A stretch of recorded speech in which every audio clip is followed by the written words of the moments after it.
Sipas programit të qeverisë Rama 4, i cili parashikon rritjen e pagës minimale nga janari i vitit që vjen, pritet që të ndryshojë edhe paga nga papunësia në 25.000 lekë nga 20.000 lekë që është aktualisht. Është një lajm i mirë për të gjithë ata persona që ndodhen në situatën e papunësisë.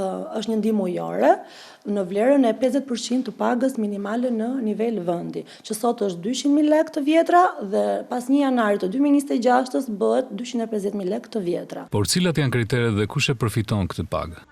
Personat që përfitojnë nga të ardhurat nga papunësia janë ata që arrin të aplikojnë brenda 60 ditëve të bëjnë një kërkesë në zyrën e punës apo në e-Albania, nuk duhet të ketë ikur me dëshirë, por duhet të jetë hequr për arsye të brendshme të institucionit apo të biznesit. Kjo duhet të reflektohet nëpërmjet njoftimit apo urdhrit të largimit nga puna dhe në librezën e punës gjithashtu të jetë e shkruar arsye shkarkimit. Minimalisht duhet të ketë 12 muaj kontribute, jo të gjitha bashkë dhe në kohë të ndryshme, por të ketë erdhur minimalisht 12 muaj kontribute. Koha maksimale e përfitimit të pagës i papunë është 12 muaj.